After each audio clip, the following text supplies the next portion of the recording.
Hello everybody and welcome back to Building Tutorials. And today I am going to be finishing the brand new fountain for the village. So last episode I worked on building this really cool villager statue that I'm going to be using for the fountain.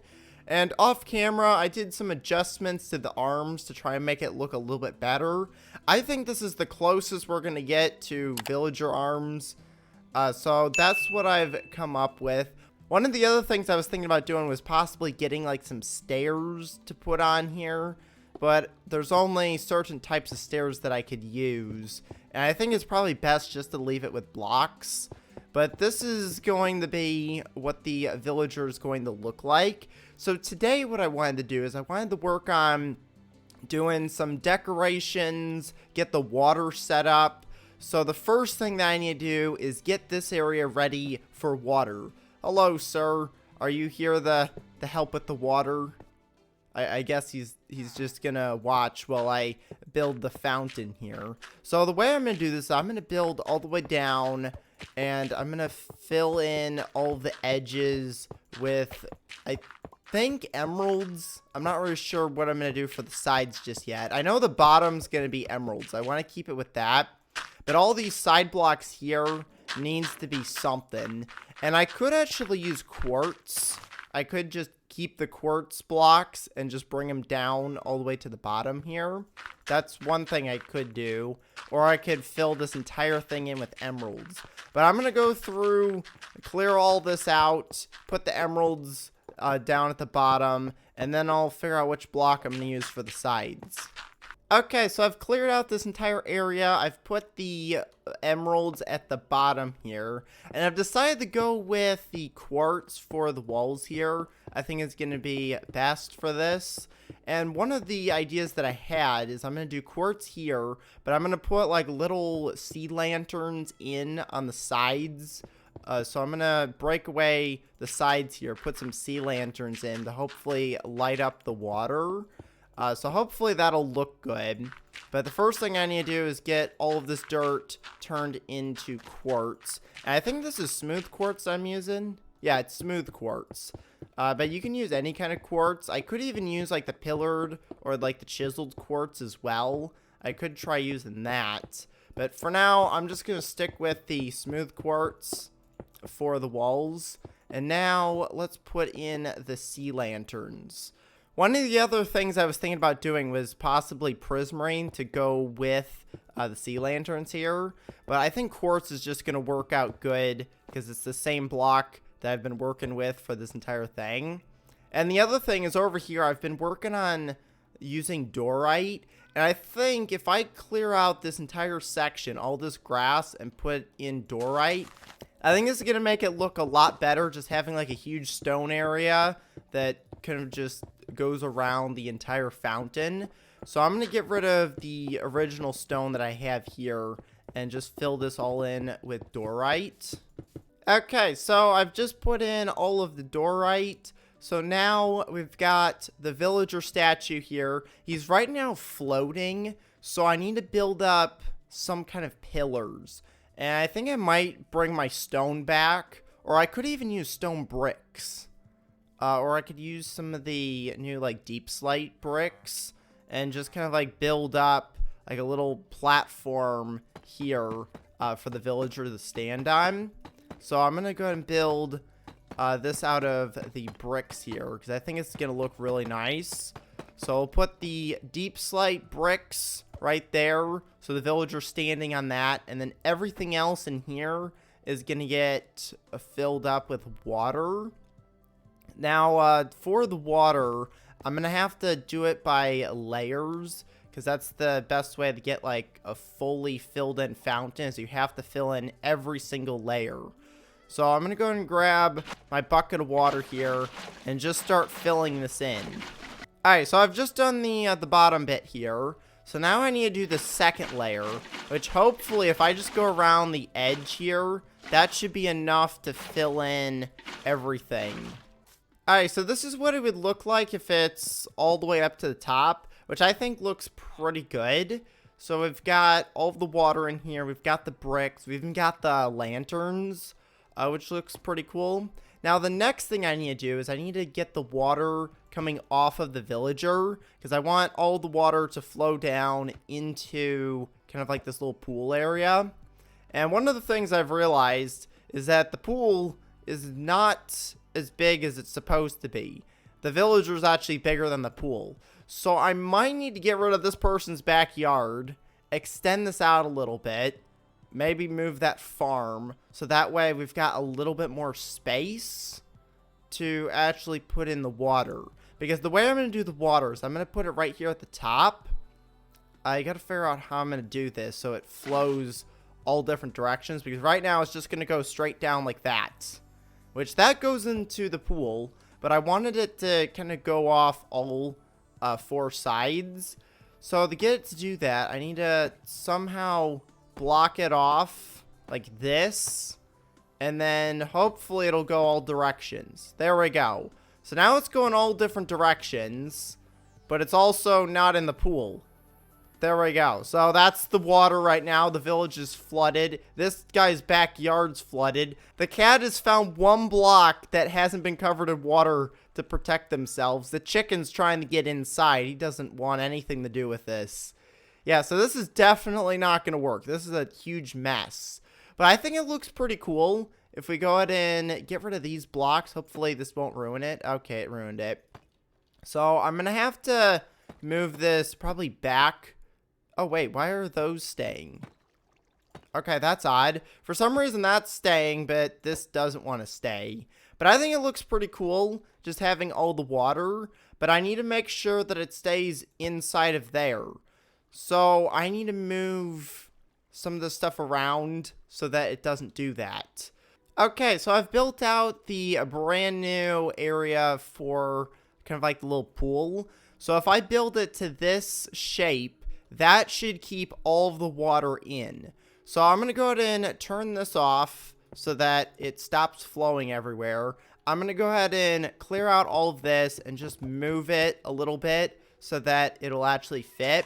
This yard can actually stay, but I'm going to have to change it a little bit. Also, this is all going to have to get blocked up because it's going to ruin everything.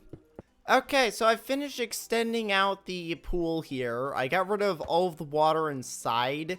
So before I go and fill it all back in with water, I want to test this first just to make sure that everything flows properly. So if we go ahead and get this flowing in all directions, there we go. This should all land inside of the pool. As you can see, it's just slowly making its way down. And I want to build like a mechanism that if you like flip a switch, you can turn this like on and off. So I'll work on that in a little bit. But as you can see, all of the water is now going inside of the little pool here, which is great. So let's go ahead and get rid of this. And let's go ahead and fill in this entire area with water now.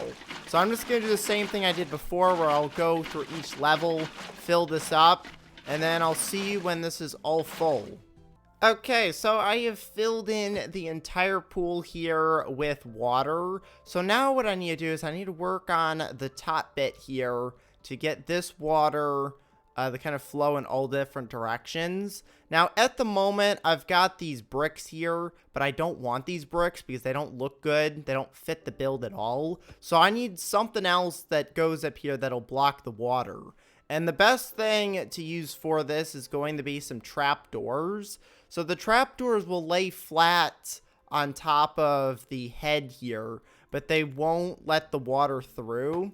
And they also are a lot harder to see. On this side, you could probably see them a little bit, but I think this is the best block to use to kind of block the water.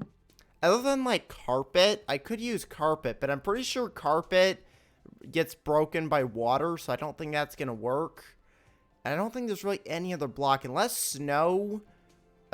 I don't know if snow can block water, but I think this is going to be the best block to use for right now. I'll do like some tests off camera with some other blocks to see if I can find something else. But if I go and put this down, you can see that the water will flow the same way it did with the blocks, but it's with trapdoors. And I can actually open these. I don't know if that'll make it... No, it's going to make it a little bit more obvious. But now the water will flow like this. And I need to now make a way of turning it on and off. So at the moment, it's just constantly on. But I want to make this so I can turn it on and off. Now, the only problem with this is that if I have it go on and off, it's probably going to do the same thing that did for me, where it just goes like that. So I might have to make a piston that like pushes this up and then pushes back down. I could probably put a piston right here, but it'll show through the hat. I don't know if that's going to make it look that bad. But the way I'm going to do this is I'm just going to put a dispenser in the top here and just have the dispenser dispense water on like a press of a button. So if I go and grab a dispenser, I'm going to face it up. Put the water bucket in there. And I don't have a button, so let me get a button real quick. I will just grab... It doesn't really matter. We'll just get like a stone button. I need to figure out a way of activating this from like at the bottom. I don't know if I'm going to be able to do that because there's really no good way of sending redstone up. The one thing I could do is I could put like a button like on the villager somewhere, and you have to like shoot it with an arrow or something like that to like turn it on and off. Could be pretty cool. But for now, for testing purposes, I'm just going to put a button right here just to test this. So if that activates, yeah, it flows off the back. That's why I wanted to put the piston in. So if I were to put the piston in here, it would show on the back of the hat here. Let me get a piston just to see what it looks like. So if I just grab a sticky piston here and probably some redstone because I need to activate this somehow. I'll grab a wooden button. We could even use like a target block. I've never used the target blocks, but it does emit a redstone signal if you shoot it with an arrow, which is pretty cool. But this right here, when the button is pressed, it should be able to push this block up and stop the water. So I need to find a way of pushing this button. We'll just put it here and activate this block. Is that going to work? It does, but it immediately breaks everything. Alright, so this is going to be test number 2. This should work. If I push the button, it raises that up, and now the water's going on all sides. So that'll work. I can also turn it off if I push the button. It does activate that as well. On this side, you can see it a little bit. Well, I don't think it's really that bad. At least it works. So now all I have to do is figure out a way of activating this either from the bottom, or I change this to a wooden button, and you have to try and shoot the button. Alright, I'm not sure if I'm going to be able to hit this, but I've just got myself a bow and arrow. And if I can hit the button, these are like very straight arrows. Okay, a little bit higher. And there we go. That activated it. Now the problem is I don't think I could deactivate it until the arrow disappears. So if I shoot it again, it's just going to stay on. Because I'm pretty sure I hit it a second time there. So if I pick up the arrows, you can see it puts the button back. And now if I shoot it again, there we go. It turns it back off. Also, that apparently stays on for some weird reason. I guess if you activate the button, it blocks that forever. So that's probably not going to work if I were to shoot it with an arrow. So I'm going to have to figure out a different way of doing this. I'll go ahead and turn it off real quick. Yeah, I might do some work off camera, see if I can find a way of using redstone to activate this. But for now, if you just push this button up here, all the water will flow down. For some reason on this side, it's going like that. Is it because I've got a button here? I wonder if the button is like changing the path the water flows. So if I break this immediately, yeah, there we go. So there we go. That is the brand new Minecraft villager fountain. I think it looks really cool. We've got all of the water flowing. I can even turn like the ray tracing on, see what it looks like with that. I'm going to do that here in a second. But I had to move this guy's yard back a little bit. It's pretty small now. This chicken is apparently still here. I'm not sure if I could like move the yard like somewhere else. Like there's not really anywhere else to put it unless I move it over here. But then there's this farm that's in the way. There's a lot of stuff that I probably should just get rid of and like put it somewhere else in the village. There's not really any other space in the village. The village is very crowded right now with all the different buildings, and we've got the marketplace over there. There's a lot of stuff that's kind of like getting built up around the village, which is really cool. We're building a small little town here. I want to keep building like some more shops like over in that direction. But before I end the episode here, I want to turn on the ray tracing real quick to see what the villager looks like. And there we go. There is ray tracing on. It looks really different with like the water. Like the water looks clear now, which is kind of interesting. And it's also like really reflective, which is cool. But that is going to be it for today's episode. If you guys have any suggestions for builds that you'd like to see me make, go ahead and post them in the comments, and I will randomly pick some comments for my next builds. So I'm going to go and end the episode here, so make sure to leave a like and to subscribe. Thanks for watching, and I will see you next time. Goodbye, everybody!